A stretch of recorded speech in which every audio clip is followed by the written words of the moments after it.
Well, hello and welcome to today's episode of The Visible Workplace with your host, Dr. Thomas Rowley. That's me. Today, we're going to jump into the first of an in-depth dive into the Warrior's Way system. Now, last week, we reviewed and had a look at a big picture overview, and there were 5 main components to this idea of the Warrior's Way: the code, the door, the game, the stack, and the core. And today we're going to jump in on a particularly important piece, the code. Now, this underpins everything, underpins the way to get things done at work and in life. And it's an interesting idea. I first joined Wake Up Warrior, which is where I learnt of these things back in November 2017, so some 6 or 7 years ago now. And before that, I had first come across this rather interesting gentleman named Garrett J. White on a podcast. For whatever reason, I'm looking through the podcasts and his material grabbed me. And by the time that it rolled around, I've been listening for about 4 months, and then in November, he had a sale. Now, I'd previously seen his stuff, and at the time, the cheapest thing at Wake Up Warrior was the Warrior book. Now, this was $100, and this to me was shocking. This was very difficult to accept. I'm like, books should cost $30, maybe at a max $40. And I'm like, I'm not spending $100. But then Black Friday came. Now, if you're familiar with Black Friday, which I presume you are, Black Friday is a extravaganza of selling and buying, and the offer came out. Check out this offer. For $100, you get 2 copies of the book and an audio copy of the book. Now, for $100, which I had not bought, $100 for 1 book, but when Black Friday came around, 2 copies of the book and an audio reading of the book for $100, I'm like, yep, I'm in. Now, logically, just in case it's not obvious, I'll spell it out, which I presume it is. You already worked it out. It's like, hey, you're buying the same thing.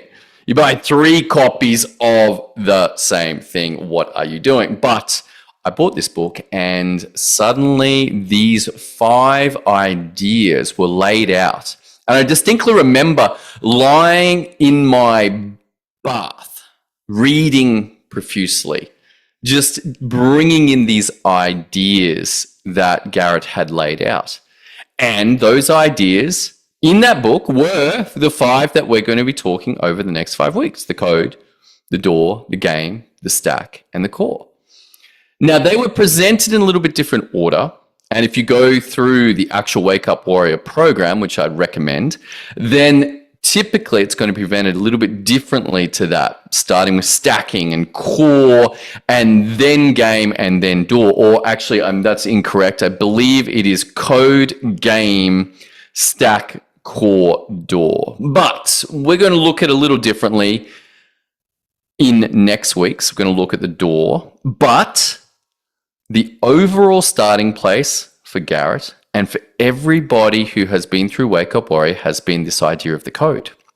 Now, it had never been expressly documented to me of the value of a framework for living. Now, there were certainly ideas presented by my parents, presented by the church, presented by school, but no one had actually explicitly come along and said, hey, what is the framework for underpinning how to live? And this was compounded by my personal experience, and I believe quite a few of us in the West have had this experience, where for reasons of our society that we were taught that it was easier to lie, that I could get out of painful situations of being criticized or blamed or yelled at by lying. And it was a strategic move. It's like, hey, you're bigger and stronger and more fearsome than I am. I'm a child. I'm small. You guys will get angry. Generalization, but you will be angry if I tell you the truth, so I'm going to lie. And in the moment, it works. Got me out of it. And I avoided the pain of the moment, not realizing that there would be long-term effects from this.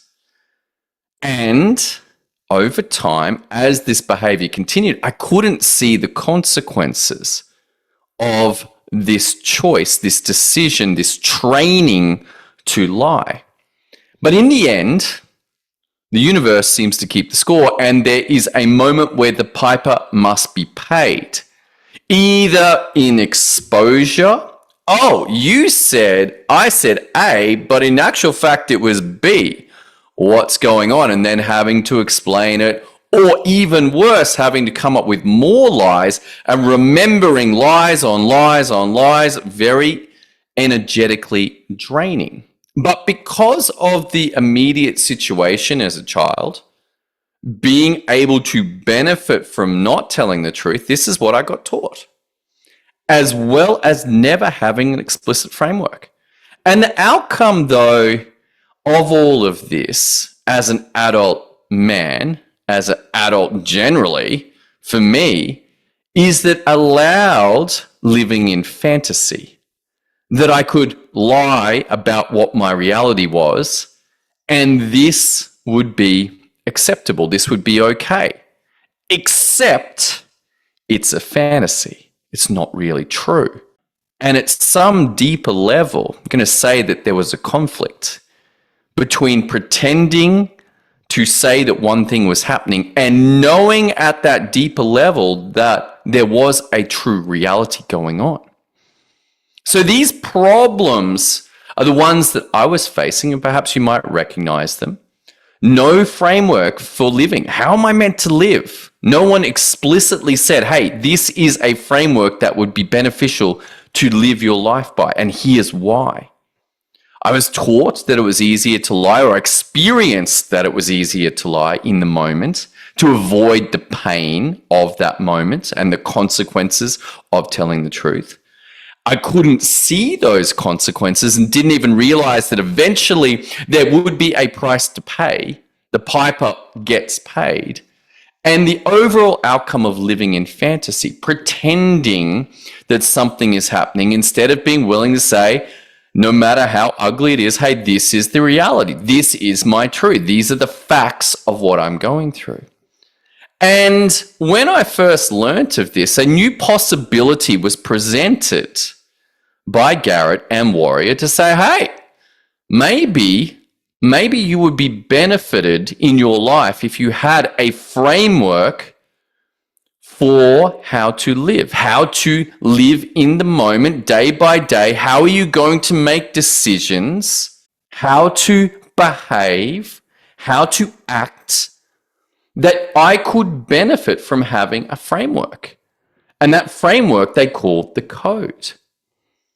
I began to see that while lying got me out of the pain of the moment, it often or always led to an ongoing experience of pain that was it was devastating. It would dominate my mind. The lie would dominate my consciousness until it got spoken. And then finally, and I would have these battles. But the possibility was I could avoid that just by telling the truth in the moment. That I could see the consequences of these lies. That they had effects on myself, they had effects on others. They might have made decisions around false information only to come and find that that information was false and then get really angry.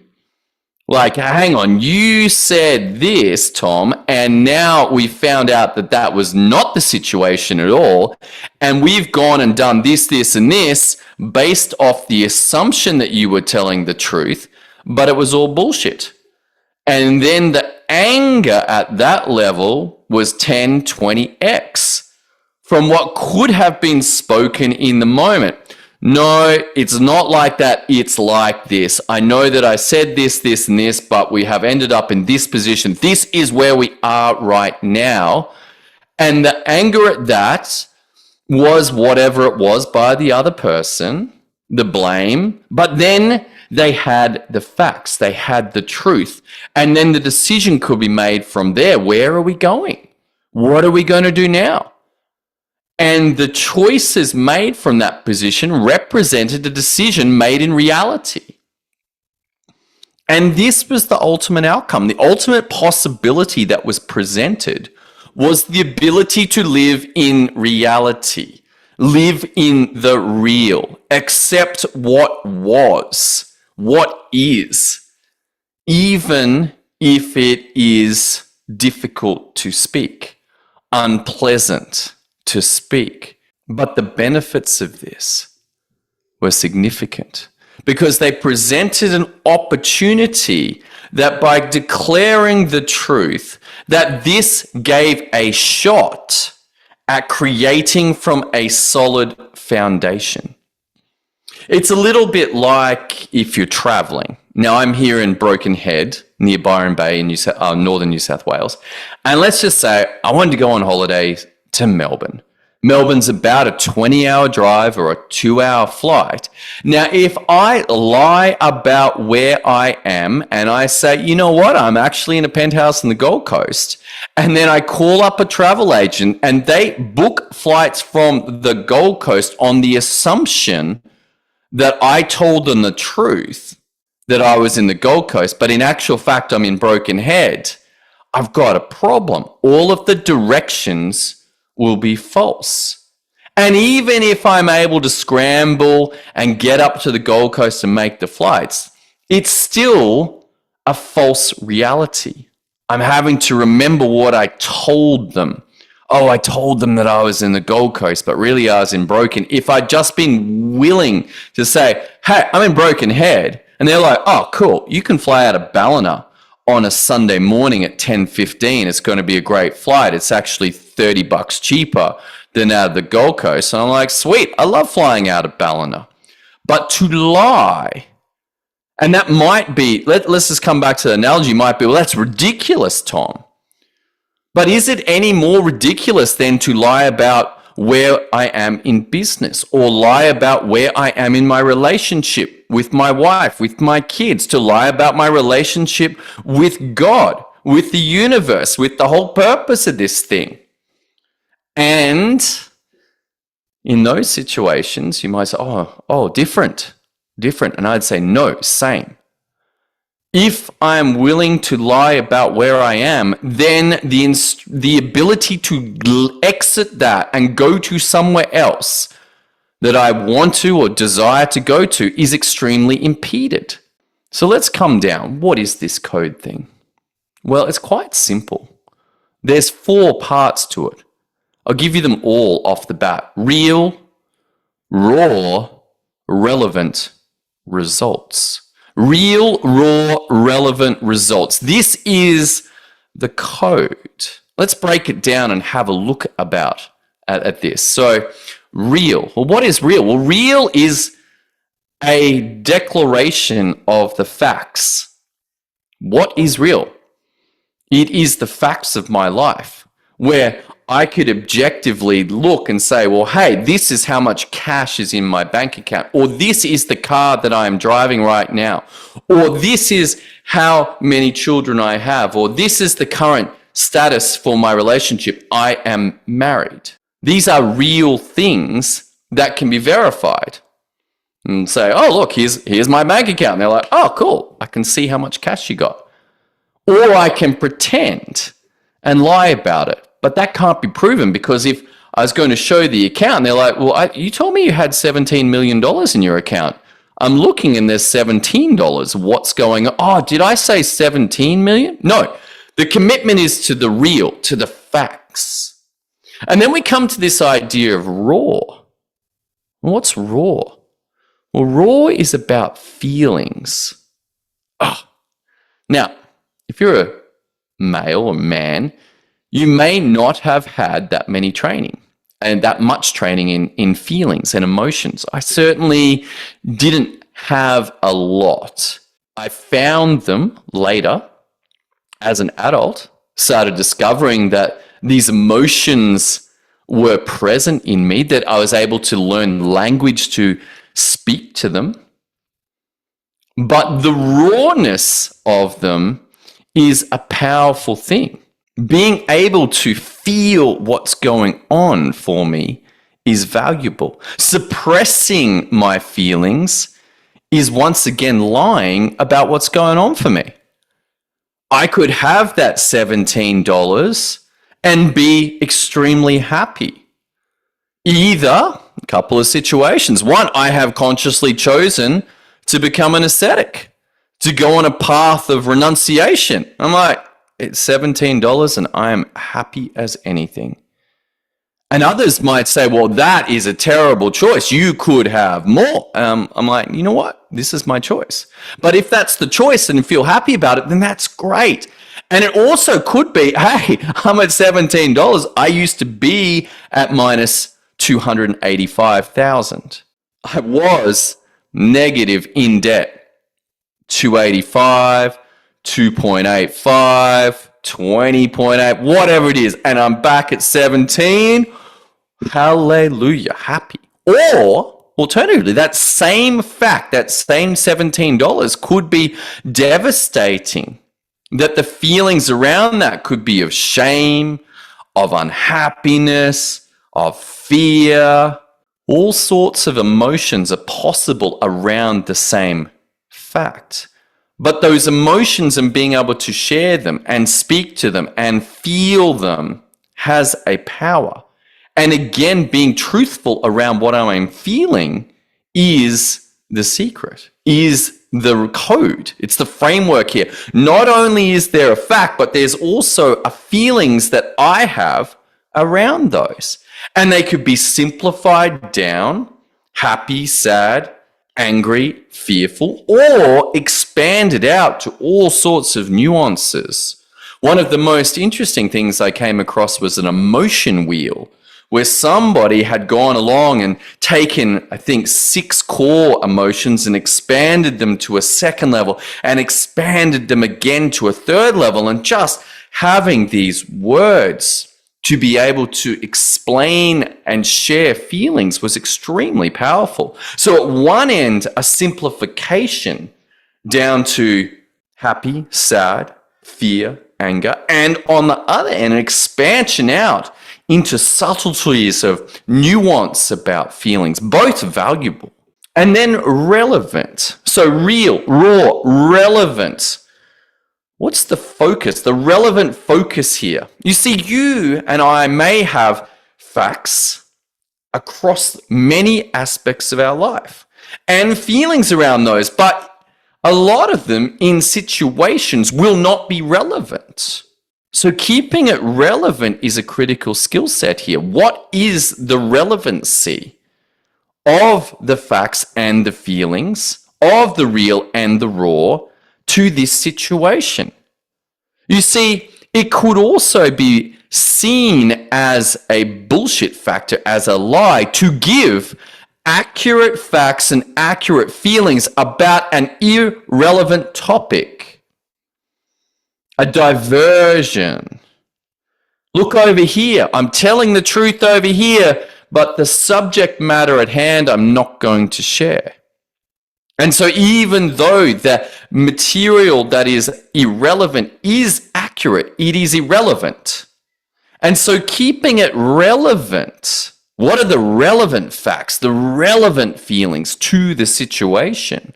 That is the framework. That is the code. So we've got now 3 ideas, 3 powerful ideas about how to live. First of all, real. Keeping it real. What are the facts? Raw. What are the raw feelings? And now this third idea of relevancy. What's the focus? What's the relevancy of this information? Is it relevant to the situation? And if it is, then that is what you should be sharing. If it is not, then it's a defensive mechanism. Or something else is going on. I don't know. But it's not relevant to the situation. So it's like, why are you sharing this? This is ridiculous. That's great that, I don't know, you bought a new surfboard. We're discussing the marriage difficulties. Or that's great that you had that for breakfast, but we're looking at how do we increase our profits for next month. Irrelevant information, even if it is accurate and even if you have feelings that are correct about that, is irrelevant. It's not valuable in the situation. And then finally, we come to this fourth idea of the code: results. And this comes back to that travel analogy, that if my desire and intention is to be in Melbourne, I can do that using the real, raw, and relevant. That in booking with the travel agent, it may not come up or may not be relevant about how I feel, but perhaps it will be. They're like, hey, why do you want to go to Melbourne? Oh, yeah, I've got a business meeting. Okay. Oh, why do you want to go to Melbourne? I've got a night away with my wife. It's our anniversary.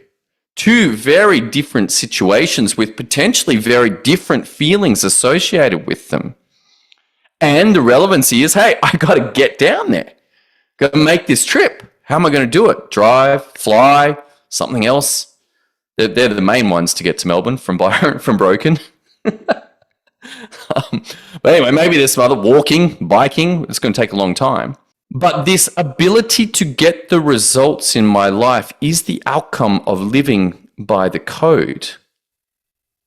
That when I know where I am and how I feel about it, and that it is relevant to that situation, then I have an opportunity to own that and say, okay, this is where I am.